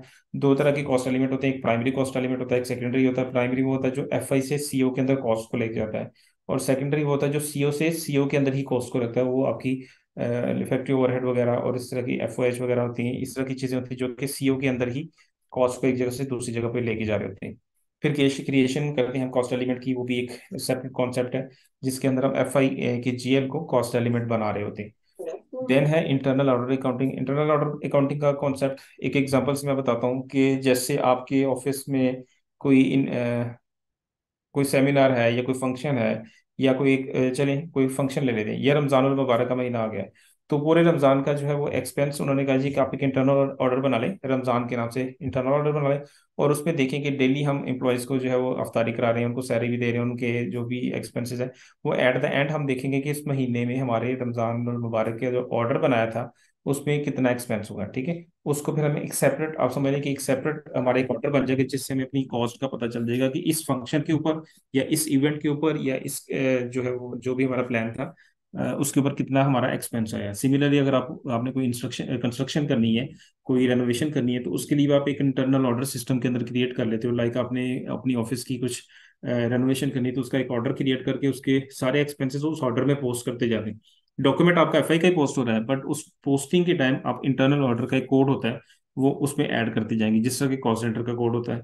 तो उसमें क्या होगा कि एट द एंड आप इंटरनल ऑर्डर की रिपोर्ट को चला के ये देख सकते हैं कि हमारा इस रेनोवेशन के ऊपर कितना खर्चा आया था हमारा, इस अगर रमजान का महीना था उसके ऊपर हमारा कितना एक्सपेंस आया था, या अगर आपने कोई फंक्शन किया है या कोई भी आपका सेमिनार हुआ है तो उसके ऊपर आपका कितना एक्सपेंस है, ये सारी चीज़ें आप कंट्रोल कर सकते हैं या देख सकते हैं। फिर प्रॉफिट सेंटर है। प्रॉफिट सेंटर में हमारी क्या होती है कि जैसे आपकी डिफरेंट ब्रांचेस हैं, हमारा कोई सेल का बिजनेस है, हम कोई प्रोडक्ट सेल कर रहे हैं, हमारे डिफरेंट सेल पॉइंट्स हैं, तो हमने अपने सारे सेल पॉइंट्स को एक एक प्रॉफिट सेंटर कंसिडर कर लिया। लाइक हमारे 3 सिटीज़ के अंदर हमारे सेल पॉइंट्स हैं, लाहौर, कराची, इस्लामाबाद। हमने 3 जगहों पे उनके प्रॉफिट सेंटर के नाम रख दिए, उनके प्रॉफिट सेंटर क्रिएट कर दिए। अब जो भी डॉक्यूमेंट पोस्ट होगा, एक्सपेंस का होगा, सेल्स का होगा, रेवेन्यू का होगा, वो प्रॉफिट सेंटर उस फील्ड के अंदर, उस डॉक्यूमेंट पोस्टिंग में भी हम प्रॉफिट सेंटर ऐड करते जाएंगे। तो फिर एट द एंड हम प्रॉफिट सेंटर रिपोर्टिंग के थ्रू, अपनी प्रॉफिट सेंटर हायरार्की के थ्रू हम ये देख सकते हैं कि हमें किसी भी पॉइंट के ऊपर कितना प्रॉफिट या लॉस हुआ है। ठीक है, क्योंकि हमारी जब प्रॉफिट सेंटर हम एंट्री कर रहे होते हैं तो उसके साथ साथ हमारी कॉस्ट सेंटर की एंट्री भी हो रही होती है, क्योंकि दोनों का आपस में लिंक है। तो ये भी जब हम प्रैक्टिकली करेंगे तो आप लोगों को ज़्यादा इसकी अंडरस्टैंडिंग होगी। और ये हमारा लास्ट स्टेप था। इसके बाद यहाँ तक अगर किसी का कोई क्वेश्चन या कोई कंफ्यूजन किसी जगह पे आपको आई है तो you can ask the question.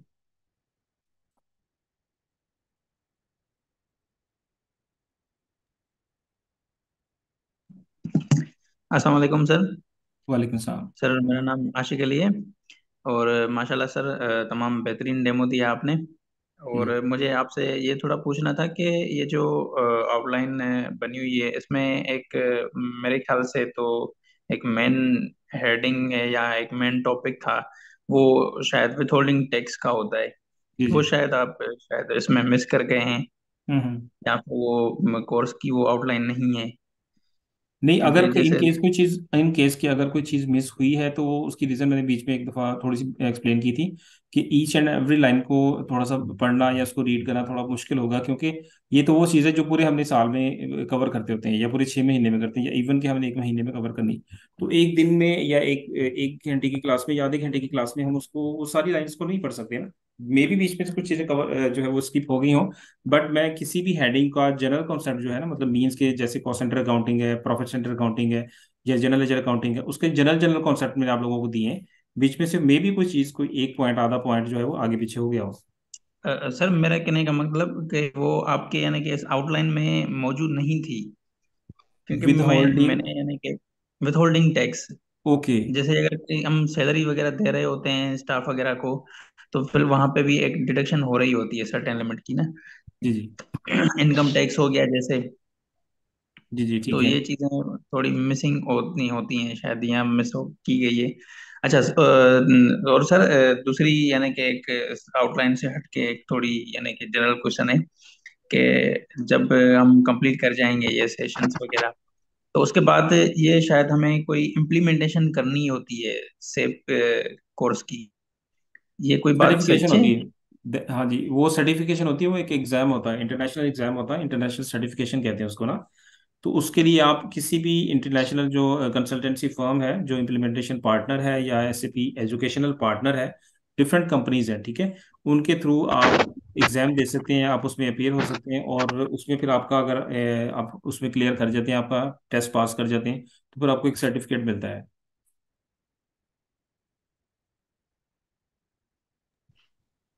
अस्सलाम वालेकुम। वालेकुम सलाम। सर मेरा भी एक छोटा सा क्वेश्चन था। जी जी। ये नॉन अकाउंटिंग बैकग्राउंड के जो लोग हैं, क्या वो इस कोर्स को अटेम्प्ट कर सकते हैं? उनके लिए रहेगा? लाइक मैं अपनी बात करूं, I have some experience related to SAP, लेकिन मेरा जो एक्सपीरियंस है वो प्रोडक्शन प्लानिंग और मटेरियल मैनेजमेंट की तरफ है।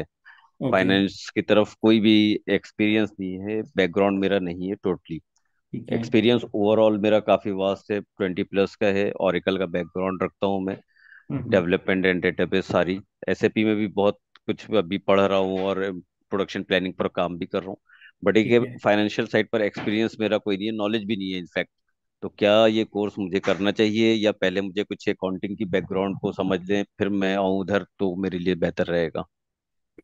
अच्छा, यस। इसमें अगर माशाल्लाह आपने अगर मटेरियल मैनेजमेंट पे या प्रोडक्शन प्लानिंग पे काम किया है तो आपको इस चीज़ की अंडरस्टैंडिंग होगी कि जब हमारी मटेरियल हमारा मूव करता है, मतलब मीन्स कि हमारा बाहर से स्टॉक में इन होता है या प्रोडक्शन से निकल के हमारा वेयर हाउस में जाता है, तो एफआई का डॉक्यूमेंट हिट होता है जिसमें हमारा स्टॉक इन हो रहा है या स्टॉक आउट हो रहा है। जीएल जो हमने पीछे इंटीग्रेट किया ना, ओबीवाईसी एक टी कोड होता है, जो जी जी मटेरियल मैनेजमेंट का ठीक कोड है, OBYC।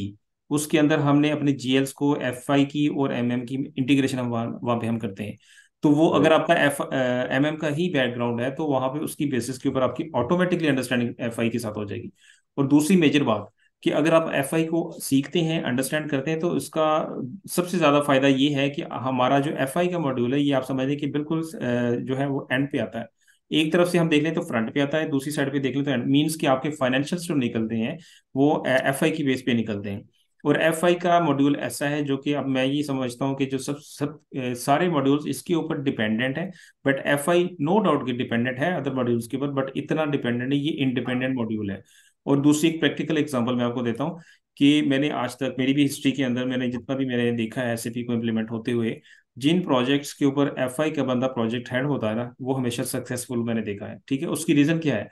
वो उसने उसको एनालाइज किया है according to finance point of view. ठीक है, और उसने उसको उस तरीके से लेके चला है कि यार FI, क्योंकि हमने देखने एंड रिजल्ट्स कि हमारे, और एंड रिजल्ट्स हमारे फाइनेंस में दिखाते हैं, हमारे फाइनेंशियल में दिखाते हैं कि हमने क्या कमाया क्या खोया। ठीक है, तो वो उसकी बेस के ऊपर फिर सारी चीजों की बैकएंड से बैटिंग सेटिंग करता है। बट आपका जो क्वेश्चन है कि क्या आपको ये करना चाहिए, बिल्कुल करना चाहिए, बल्कि इस चीज की जितनी ज्यादा आपको अंडरस्टैंडिंग होगी उतनी ही आपको अपने मॉड्यूल्स की अंडरस्टैंडिंग और ज्यादा डेवलप होगी। जी, thank you very much. Welcome.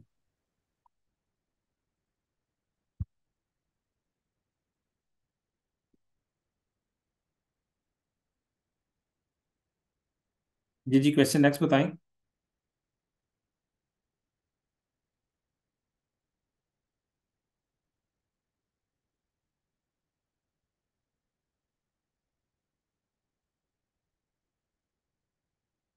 जी मलिक अहमद साहब बताएं, क्वेश्चन है आपका।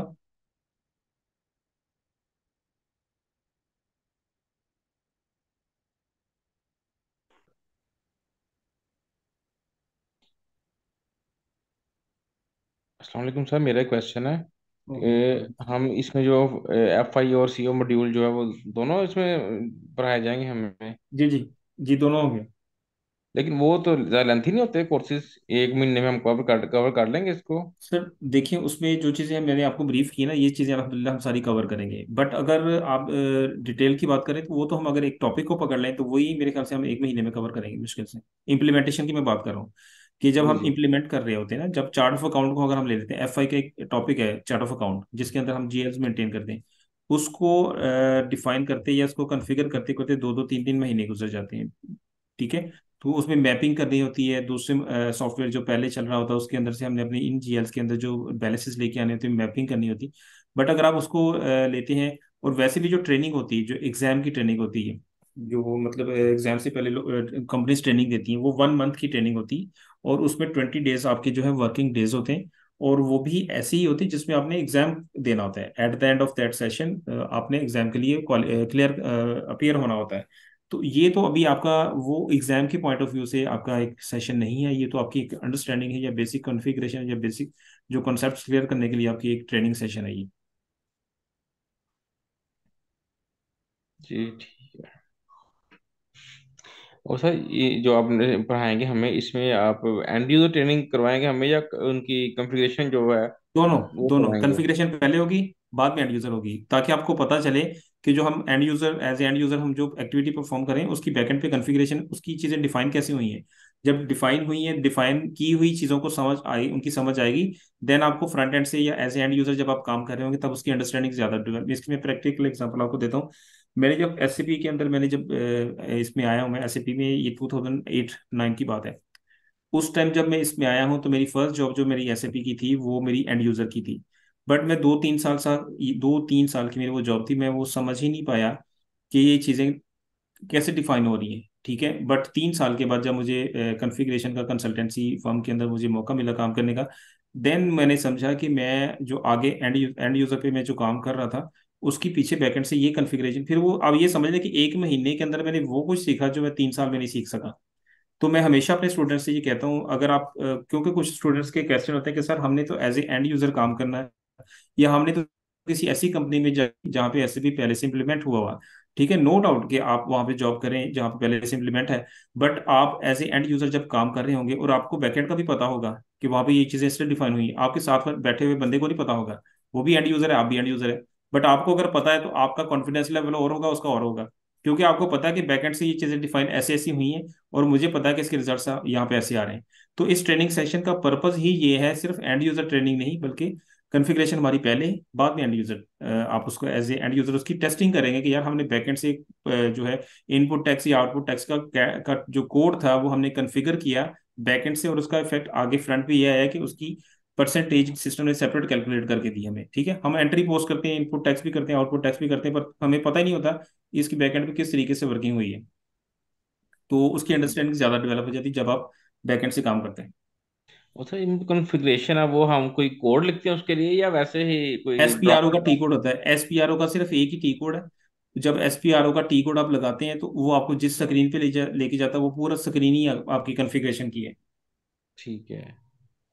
सर आपसे मैं ये पूछना चाह रहा था कि अ, जैसे कि सर भाई ने पूछा भी है पहले भी कि इसके लिए कोई सॉफ्टवेयर या अकाउंटिंग की कोई बेस होनी चाहिए। दूसरी बात ये सर, ये जो 1 मंथ का 1 मंथ ड्यूरेशन का जो कोर्स है सर, ये हमें इतना प्रिपेयर कर रहा था कि हम लोग एग्जाम के लिए प्रिपेयर हो सकें।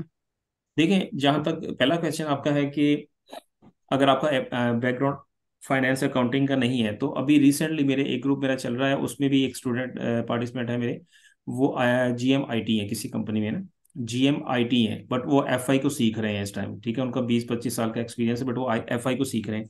ठीक है, और उनका पहले दिन मुझे उन्होंने सेपरेट मुझे कॉल करके ये कहा था कि सर मुझे ना FI का मेरा मुझे डेबिट क्रेडिट का नहीं पता, तो आपने मुझे इस तरीके से मतलब करवाना है कि मुझे फील ना हो कि मैं, यानी सबके सामने मुझे ऐसा ना हो कि मुझे चीज़ों की समझ ना आ रही हो, तो फिर मतलब मैं कुछ सीख ना सकूँ ना। ठीक है, तो अभी मेरे ख्याल से 2 दिन के बाद उनका लास्ट सेशन है, और अभी वो मेरी 2-3 दिन पहले उनसे बात हो रही थी, वो जितना सीख चुके हैं वो ही is very happy. No doubt कि उनका माइंड भी माशाल्लाह अच्छा है, उस बंदे का माइंड भी बहुत अच्छा है, चीज़ों को पिक करता है, बट वो IT का बंदा है, बैकग्राउंड उसका IT, टोटली उसका एक्सपीरियंस भी IT का, वो सीख गया, बहुत कुछ सीख गया है। ठीक है, थोड़ा सा मैंने भी कुछ चीज़ों को उस लेवल पे जाके डिफाइन किया। एक दिन एक उसी ग्रुप के अंदर एक स्टूडेंट का क्वेश्चन था कि सर मुझे डेबिट और क्रेडिट का नहीं पता, ये आप डेबिट की बात करें, ये डेबिट क्या होता है। अब यहाँ से देख लें कि एक डेबिट क्रेडिट तो अकाउंटिंग की बेस है, जिसको जी नहीं सर। पता तो वो भी अगर सीख गया, उसको मैंने भी उसको कोशिश की कि उस लेवल पे जाके से उसको सिखाऊं या समझाऊं कि डेबिट क्या चीज़ होती है और क्रेडिट क्या होती है।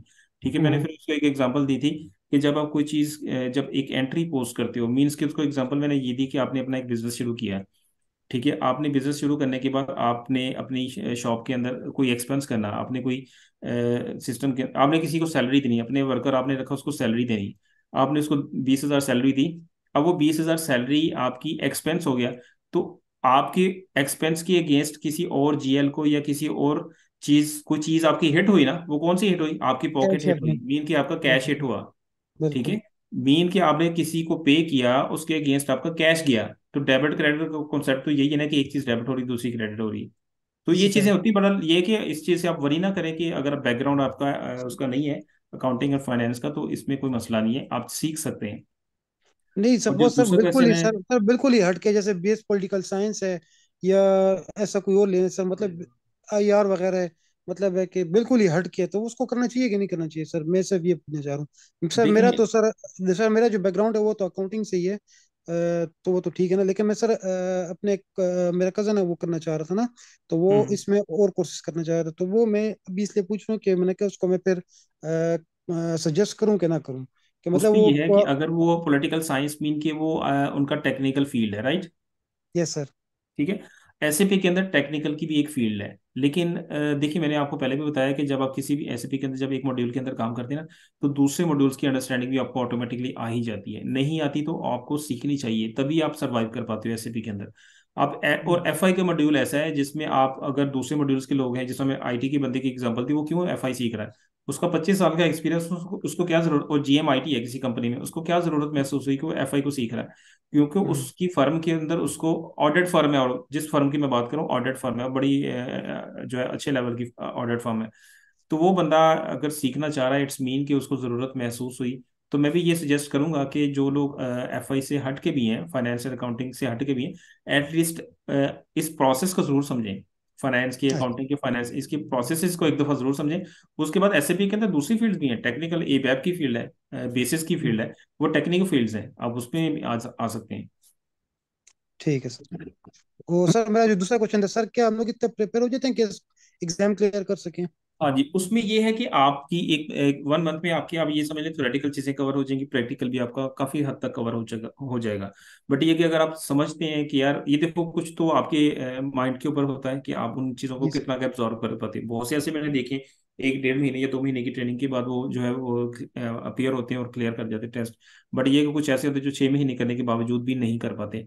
एक तो आपकी हम्म। पर्सनल एफर्ट होती है कि आप कितनी कोशिश करते हो उस चीज को सीखने के लिए, और दूसरी ये होती है कि प्रैक्टिस। फॉर एग्जाम्पल आपको यूजर मिलेगा, ठीक है, 1 मंथ के लिए, तो आप उसमें अगर दिन में सिर्फ 1 घंटा लगाएं, 2 घंटे लगाएं, तो शायद इतना फायदा ना हो। लेकिन आप जब आप एक पूरे जोश के साथ कोशिश करेंगे कि मैक्सिमम मैं टाइम इसमें लगाऊं, जब मैं फारिग हूं मैं ये अपना टाइम इधर लगाऊं, बेशक मैं जॉब कर रहा हूँ या स्टडी कर रहा हूँ, कुछ भी कर रहा हूँ, लेकिन 1 महीने का मुझे टारगेट मिला, मैंने 6 7 घंटे जितना भी मैक्सिमम मैं टाइम दे सकूं मैं इसको दूं। आप ये समझ लें कि मेरा एक एग्जाम है, मैंने उसकी तैयारी करनी है 1 महीने में, दिन रात एक करके। तो उसको मैक्सिमम जितनी प्रैक्टिस करेंगे वो आप 1 महीने में भी कर सकते हैं।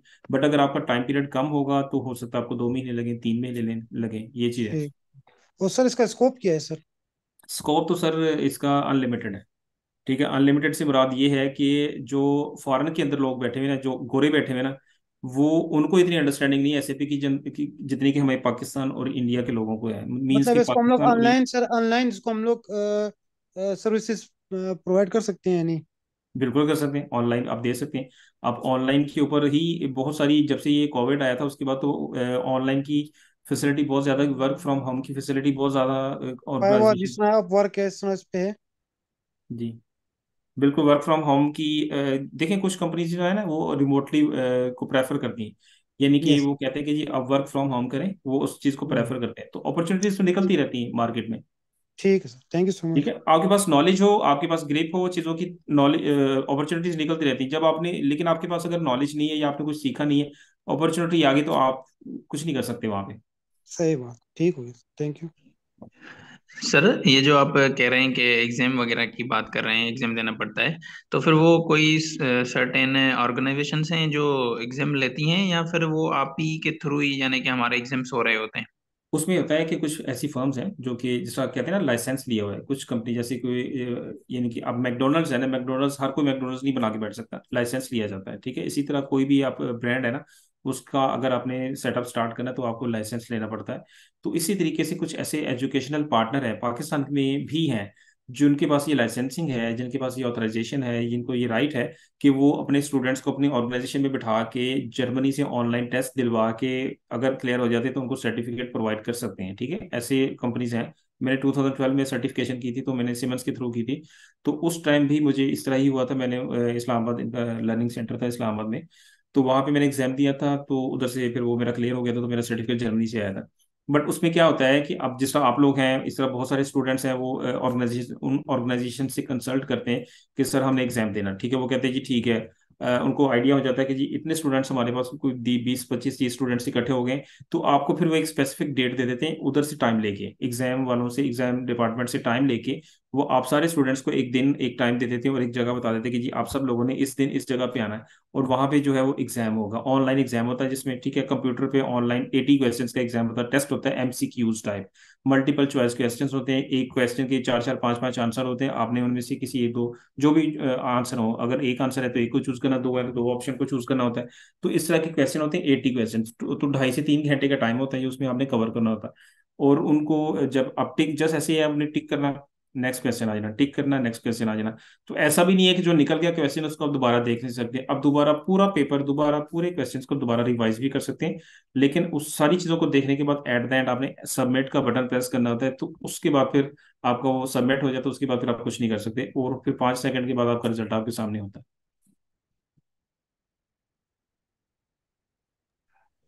अस्सलाम वालेकुम। हाँ जी सर, मेरे वेलकम। ना दो क्वेश्चन हैं।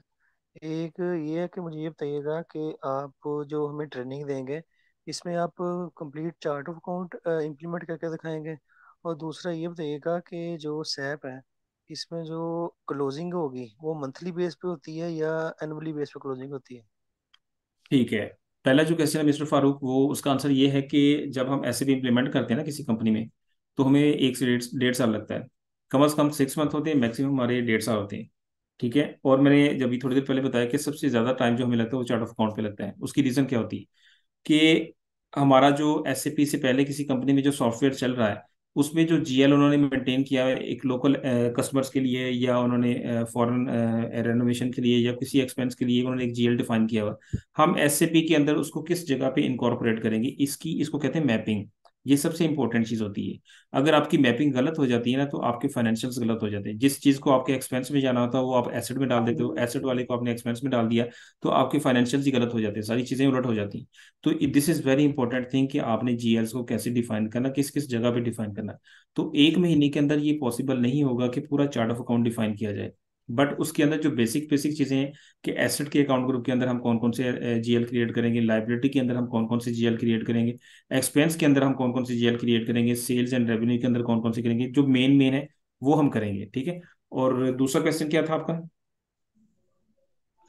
दूसरा क्वेश्चन मेरा ये था कि जो सैप है इसके अंदर जो क्लोजिंग होती है हाँ वो जी। मंथली बेस पे है या एनुअली बेस के ऊपर है? क्लोजिंग दोनों बस होती है, एक मंथली क्लोजिंग कहते हैं उसको, ठीक है, और एक ईयर एंड क्लोजिंग होती है। ठीक है, जब ईयर एंड क्लोजिंग होती है उसमें आपके फाइनेंशियल्स जो है वो ट्रांसफर हो जाते हैं to the next fiscal year.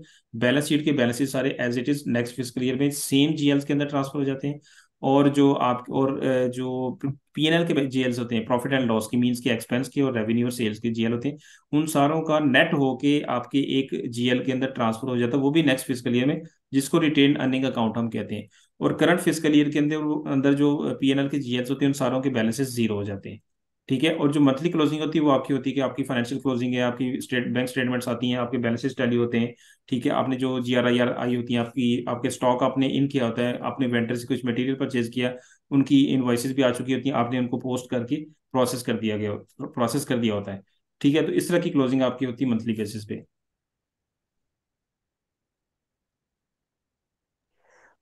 ठीक है, एक और चीज़ बताइएगा, जो सैप है इसमें मॉड्यूल सिस्टम है या इसमें आप कह सकते हैं कि एक एक फील्ड्स हैं, या क्या इसमें अगर इस तरह का होता है इसका मतलब इसमें ये बेसिकली मॉड्यूल मॉड्यूल ही होते है। हैं, जैसे ये अकाउंट्स पेबल का अलग अलग है, एसेट मैनेजमेंट का अलग है। जी जी एग्जैक्टली exactly। जी इसमें जी। ऐसे होता है, जो प्रैक्टिकल एग्जांपल है उसकी ये होती है कि ये मॉड्यूल्स हैं, जैसे कि एक अकाउंट्स पेएबल का डिपार्टमेंट है पूरा, उसके अंदर 100 बंदा काम कर रहा है।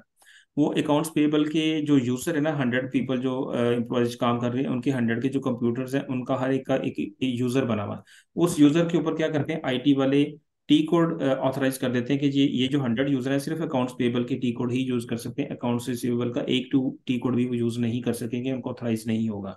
सिमिलरली जो अकाउंट्स रिसीवेबल के लोग होंगे, वो अकाउंट्स रिसीवेबल के जो टी कोड है, मॉड्यूल है ना एक अकाउंट्स रिसीवेबल, उसके अंदर जो जो उनकी रिक्वायरमेंट है, जो जो उनकी जेडीज है, उनकी जॉब डिस्क्रिप्शन के अकॉर्डिंगली उनको 10 20 15 टी कोड की ऑथराइजेशन दी जाती है हर हर बंदे को, क्योंकि हर बंदे की जॉब डिस्क्रिप्शन डिफरेंट होगी, बट मॉड्यूल सेम होगा। अकाउंट्स रिसीवेबल के मॉड्यूल के अंदर रहते हुए भी अगर 100 पीपल काम कर रहे हैं, तो 100 की जेडीज डिफरेंट होगी।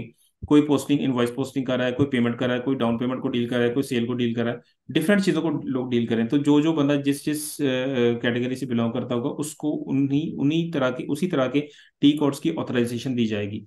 बाकी किसी और टी कोड को वो यूज नहीं कर सकेगा। तो ये कहानी तो टी कोड है क्या, है क्या, इसको क्या कहते हैं टी कोड को? टी कोड को कहते हैं ट्रांजैक्शनल कोड। ठीक है। अच्छा जैसे ये। हमारा एक पिन कोड होता है ना, हम मोबाइल पे पिन कोड लगाते हैं, या एटीएम कार्ड हम पैसे लेने जाते हैं तो एटीएम कार्ड डाल के हम पिन कोड लगाते हैं। ठीक है। जी। और पिन कोड लगाया तो हमारा जो है वो कैश बाहर आ जाता है। अगर पिन कोड हमने गलत लगा दिया तो हमारा कार्ड ब्लॉक हो जाता है, या हमारा कार्ड जो है वो कहता है कि ये आपका पासवर्ड पिन कोड जो है रॉन्ग है। इसी तरीके से एसएपी की स्क्रीन के ऊपर हम एक 3 लेटर्स का या 4 लेटर्स का या 5 लेटर्स का डिफरेंट टी कोड्स होते हैं। हम एक, जैसे कि एक टी कोड है FS00। ठीक है। ये एक टी कोड आप एंटर करके, मतलब लिख के टाइप करके एंटर का बटन प्रेस करेंगे तो स्क्रीन एक ओपन हो जाएगी सामने। इसी तरीके से FBZP एक टी कोड है, उसको लिख के आप एंटर का बटन प्रेस करेंगे तो कोई और स्क्रीन शो हो जाएगी सामने। इसी तरीके से FBL3 FBL5 different T codes हैं, उनकी डिफरेंट स्क्रीन है, हर टी कोड का एक डिफरेंट स्क्रीन है। जब आप FS00 ओपन करेंगे तो जीएल की स्क्रीन आएगी, FBL1 करेंगे तो वेंडर की स्क्रीन आएगी, FBL5 करेंगे तो कस्टमर की स्क्रीन आएगी। तो हर स्क्रीन के बैकएंड पे एक पूरी रिपोर्ट है, या पूरा एक जो है स्क्रीन है, कॉन्फ़िगरेशन हुई है सिस्टम की। तो वो आप सर समझ लीजिए कि एक किसी भी स्क्रीन के अंदर जाने के लिए कोड है। ठीक है। सर ओरेकल में भी ऐसे ही होता है? ओरेकल में भी एग्जैक्टली है, बट ओरेकल आप ये समझ लें कि उसमें चीज़ें और तरीके से डिफाइन हुई हैं, लेकिन एसएपी के अंदर पूरा एक, आप समझ लें कि चीज़ें ग्रिप के अंदर है। ठीक है, आप एक इसकी एक छोटी सी एग्जांपल है कि एसएपी के अंदर आप डॉक्यूमेंट रिवर्स पोस्ट डॉक्यूमेंट को रिवर्स डिलीट नहीं कर सकते। डिलीट मीन कि आपकी एंट्री सिस्टम के अंदर हमेशा रिफ्लेक्ट होगी, नजर आएगी, चाहे बेशक आपने रिवर्स भी कर दी। लेकिन ओरेकल के अंदर डॉक्यूमेंट डिलीट हो जाए तो वो कभी नजर ही नहीं आता। This is the main difference. बाकी तो और भी बहुत सी हैं, लेकिन मेन मेन डिफरेंस बता रहा हूँ कि और एसएपी के अंदर ये तो उसकी एक खूबसूरती है कि कोई चीज छुप नहीं सकती उसे। ठीक है, जो चीज आपने कर दी एक दफा वो छुप नहीं सकती। ठीक है, आप उसको छुपा नहीं सकते। ठीक है। लेकिन सर आप बता रहे हैं कि हम टी कोड लगा के विंडोज वगैरह ओपन करते हैं हमें, तो इसमें कोई हम इस जैसा आमतौर पर हम सॉफ्टवेयर कुछ यूज करते हैं, वहां पे हमें कोई रिपोर्ट वगैरह ओपन करनी होती है, वहां पे रिपोर्ट्स की एक टैब होता है, उसके अंदर सब रिपोर्ट्स जो जो एग्जैक्टली फोर एग्जैक्टली। रिपोर्ट भी हो, हम वो दोनों वहां पे तरीके क्लिक हैं, करके दोनों टैब पे तरीके क्लिक हैं। करके हम दे सकते हैं उसको। हाँ जी एग्जैक्टली, दोनों तरीके हैं। आप एक पाथ के थ्रू भी जा सकते हैं, इसमें एक पाथ भी होता है, रास्ता भी होता है। ठीक है, पूरा एक पाथ बनाता है कि आपने पहले इधर जाना, फिर इधर जाना, फिर इधर जाना, हाँ जी, और ऐसे ही एंड पे है। जाके आपने इसको क्लिक किया। तो उसको क्लिक किया तो वही टी कोड होगा जो आपने जस्ट वहां सामने एक टी कोड एंटर किया, तो आप उधर से भी उसी स्क्रीन पे आ जाएंगे।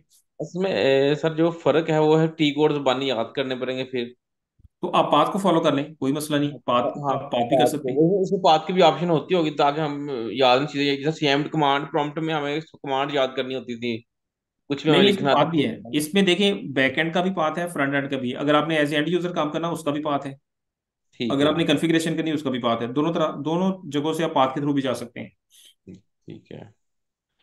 और सर इसका जो सर्वर है, अब हमारी कंपनी में ना एक ओरेकल का बेसिकली इम्प्लीमेंटेशन हो रही है, लेकिन वजह ये जो वो ओरेकल यूज कर रहे हैं, वो जो इंटरनेशनल ओरेकल कंपनी है उसका नहीं है, वो लोकली उन्होंने डेवलपर बैठाया हुआ कंपनी ने, वो खुद उसने फॉर्म्स डेवलप किए हैं, डेटाबेस डेवलप किया है, जो कि इंटरनेशनली जो, वो तो शायद उसकी फीस भी 1 करोड़ रुपए है तकरीबन साल की, इंटरनेशनल डेटाबेस जो है ओरेकल की, लेकिन खुद ही इन्होंने डेवलप करवाया किसी पाकिस्तान की कंपनी से। ठीक है। तो इस ऐप का भी ऐसा कुछ कोई होता है कुछ, या ये सिर्फ ये इंटरनेशनल कंपनीज जो हैं उनसे ही बस नहीं, ये लेते हैं इनकी लोकल, इसमें लाइसेंस? लोकल इसके ना सर्वर होते हैं, लोकल सर्वर। इसका डिजाइन ही नहीं होता। ठीक है, ठीक इसको है। कॉपी नहीं किया जा सकता, इसके राइट्स हैं। तो आम फर्म या आम इदारा या आम कोई भी जगह पे आप इसको कॉपी नहीं कर सकते। सही। लेकिन हम ओरेकल में कर सकते हैं, ओरेकल में तो ऐसा हो रहा है, काफी लेकिन कंपनी ने किया है एसएपी में ऐसा। ऐसा नहीं हो सकता। इवन के एसएपी के अंदर आपके जहाँ पे एसएपी चल रहा होता है ना, एक्चुअल में पीआरडी क्लाइंट कहते हैं उसको, प्रोडक्शन क्लाइंट, जहाँ पे लाइव आपकी ट्रांजैक्शन हो रही होती है और रियल टाइम में हो रही होती है, उस कंपनी के अंदर दो एक्स्ट्रा सर्वर होते हैं टेस्टिंग के लिए। यानी ठीक कि है। वो मेन पीआरडी पे जाने, पीआरडी पे तो टेस्टिंग हो ही नहीं सकती ना, पीआरडी पे तो आप तजर्बा कर ही नहीं सकते। उससे पहले हम्म। अगर आपने एक्सपीरियंस करना है, अपने तजर्बा करना है, तो उसके लिए दो सेपरेट सर्वर होते हैं जिसको टेस्ट क्लाइंट कहते हैं। वहां पे आप एक्सपेरिमेंट करते हैं, तजर्बा करते हैं, कामयाब हो गया तो उसको पीआरडी पे ले जाते हैं, नाकाम हो गया तो आप उसको दोबारा फिर दोबारा उसका एक्सपेरिमेंट करते हैं कि यार जब तक वो सही नहीं हो जाता। आपने कोई चीज नई कॉन्फ़िगर करनी है, कोई नई नई चीज ऐड करनी है, तो पहले आप उसको टेस्ट क्लाइंट पे उसकी प्रैक्टिस करेंगे। और यह सारा आपको उस फर्म की तरफ से प्रोवाइड किया जाता है, जो आपकी कंसल्टेंसी फर्म होती है, जिसने आपकी कंपनी ने एसएपी इंप्लीमेंट किया होता है। ठीक है, और आपने उसके ठीक। अगेंस्ट ज़ाहिर उनको पे करना होता है मंथली बेसिस पे, या जैसे भी आपकी उनके साथ टर्म्स होती हैं। तो वो आपको टेस्ट क्लाइंट भी देते हैं, और पीआरडी क्लाइंट भी देते हैं, और क्वालिटी क्लाइंट क्लाइंट भी देते हैं। 3 से 4 क्लाइंट्स आपके पास होते हैं, देन आप कहीं जाके पीआरडी पे पहुंचते हैं। तो कॉपी का सही। तो सवाल ही अच्छा यहाँ पे इसमें, पैदा नहीं होता। वो ठीक हो अच्छा गया, सर, और एक और इसकी चीज, वैसे एक जो सॉफ्टवेयर है कॉस्ट भी माइक्रोसॉफ्ट होती है डायनामिक्स। implementation की। माइक्रोसॉफ्ट डायनामिक्स और ये सैप में बेसिक डिफरेंस है क्या? आपने देखा होगा माइक्रोसॉफ्ट डायनामिक्स आजकल ना काफी चल रहा है मार्केट के अंदर, एक ये और कि एक वो सैप। देखें, पता क्या, दोनों की अपनी अपनी वर्थ है, उसकी भी है। वो नो डाउट कि वो चीप भी है, वो चीप भी है, और इस टाइम काफ़ी ज़्यादा वो चल भी रहा। बट जैसा कहते हैं ना कि एक एक चीज़ की उसकी है वैल्यू भी है, और उसकी ड्यूरेबिलिटी भी है। ठीक है, और उसको आप चैलेंज नहीं कर सकते, तो एसएपी वो चीज़ है।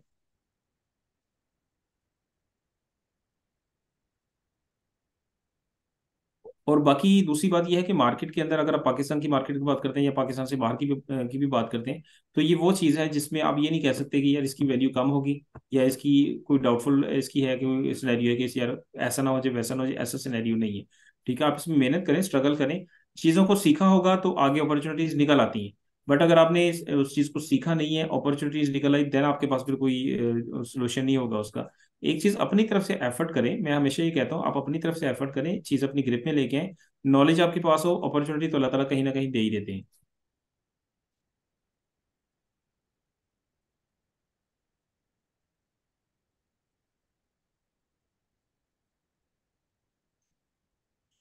जी नेक्स्ट।